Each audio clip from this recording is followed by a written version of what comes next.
Everyone knows pastel nata is sweet, right? But today we're breaking the rules. I'm turning this Portuguese classic into a savory prawn version. Crispy, creamy, and maybe even illegal. Hi, my name is Bruno, and before you call the Portuguese police on me, yes, this does feel wrong. But sometimes the best discoveries come from doing what you're not supposed to do. Will it work? Well, my family might disown me, but we're about to find out. From sacred custard tart to seafood revolution.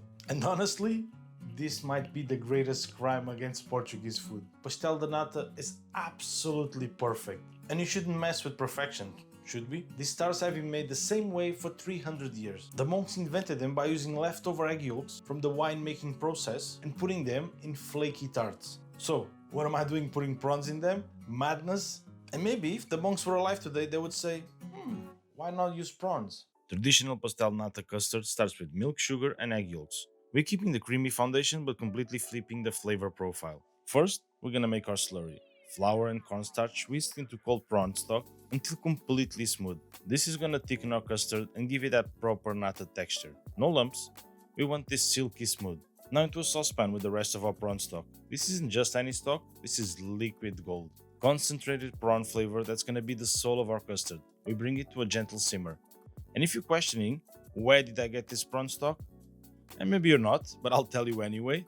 I used my own stock cubes. It saves me a ton of time and gives me all the flavor I need.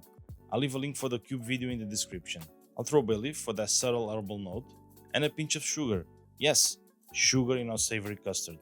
It will balance the salinity and enhances the natural sweetness of the prawns. And just a touch of salt to bring everything together. 2 to 3 minutes of gentle simmering. We want that bay leaf to perfume the entire stock, but not overpower our delicate prawn flavor. Look how the steam carries that incredible aroma. Bay leaf comes out and now we slowly whisk in our slurry. This is where technique matters. Too fast and we get lumps, too slow and the stock cools down.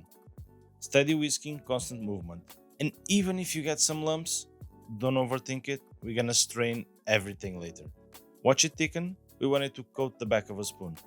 This consistency is crucial because it needs to set properly in the oven while staying creamy in the center. That's the hallmark of a perfect nata custard. Off the heat for 2 to 3 minutes. We need this to cool just enough so it doesn't scramble our egg yolks when we add them. Temperature control is everything in custard making. Pastel nata is all about temperature and technique, and we're using the exact same methods but just with completely different flavors. 6 egg yolks. The yolks is what give us that incredible richness and silky texture. They're also going to set our custard in the oven. We'll whisk this until they're pale and smooth. No lumps, no streaks. Here's the crucial part, tempering. I'm adding the hot custard base slowly, whisking constantly. Go too fast and you'll scramble the eggs. This is the make or break moment for our savory nata. Keep stirring, always moving. We're gradually bringing the egg temperature up so they can handle the full amount of hot liquid. Back to low heat now. We're cooking this gently to exactly 70 degrees Celsius. Hot enough to thicken and become silky, not so hot that we scramble the eggs. This is where patience pays off. Constant stirring, watching that temperature. Look how it's transforming from liquid to this gorgeous silky custard. The prawn flavor is elegant, refined, nothing fishy about it. One final strain to catch any tiny lumps of pieces we might have missed. We want this custard to be absolutely perfect, silky smooth and ready to transform in the oven. And now for the assembly. This is where technique really matters. Traditional nata uses a specific pastry that's rolled incredibly thin and shaped into molds. I'm starting with some store-bought puff pastry, but we're going to transform it into something special. Light flour on the work surface. We want movement, not sticking. Rolling this into a large rectangle, about 2 mm thick. We want it substantially enough to handle our lamination process, but thin enough to create those incredible layers. Spread the butter over 2/3 of our rectangle. This isn't just about richness, it's about creating distinct layers that will puff and crisp in the oven. Fold it like a letter. Unbutter third over the middle, then the remaining butter third on top. Look at those layers forming already. This is classical French lamination technique applied to Portuguese pastry. Into the fridge for 30 minutes. If you're in a hurry, 10 minutes in the freezer will do, because we'll need that butter to firm up, the gluten to relax. Patience here means perfect pastry later. And now round 2, rolling back into a rectangle.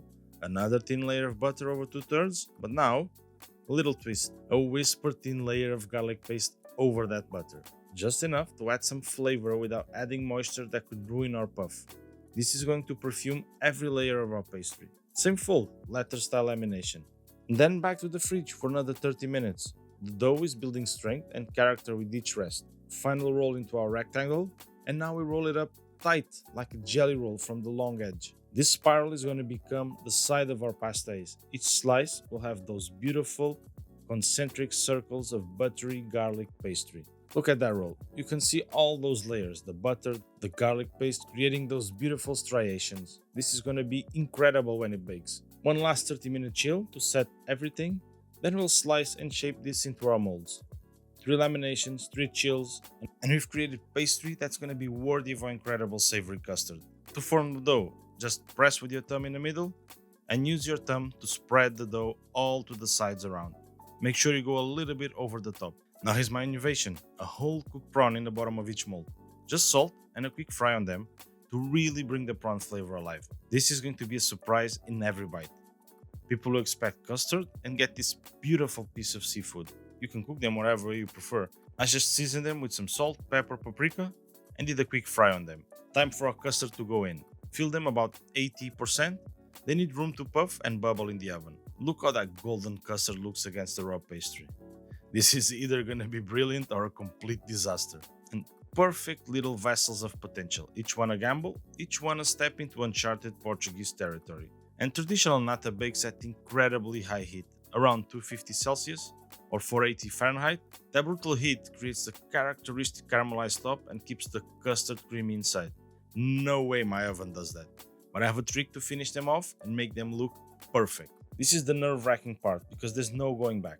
Either our savory custard behaves like traditional nata custard, or we've just created a very expensive prawn-flavored scrambled eggs. 10 to 12 minutes. In that time, our pastry should puff and golden. Our custard should set around the edges while staying molten in the center, and hopefully we'll have something incredible. Well, something is missing, right? So to get those beautiful caramelized spots on top, I'm gonna torch the top of it. The sugar would normally caramelize, but we're gonna go for that slightly charred, complex flavor on our savory crust. And when you finish, remove them from the mold and let it cool down for about 10 to 15 minutes. Alright, let's see what's inside. Oh, wow. Look at that molten center. The custard is perfect. Set around the edges, creamy in the middle, and you can see that whole prawn sitting there like a little treasure. Alright, this is it. The moment that determines whether I'm a genius or a complete idiot or both. It feels right. Crispy pastry, slight give of the custard inside. Weight is perfect. Oh wow, this actually worked. The prawn flavor is delicate, not fishy at all. The custard is silky and rich, and the pastry is super crispy.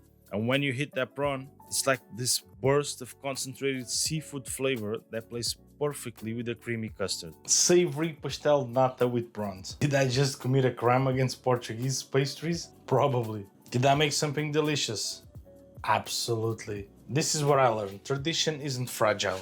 Technique can support innovation. The methods that make pastel nata special, those work with different flavors too. Worst case scenario, no one from Portugal ever speaks to me again. And if you want more Portuguese classics gone rogue, let me know in the comments what dish do you want me to attack next. If you enjoyed that, give us a thumbs up and I will see you on the next video. Bye!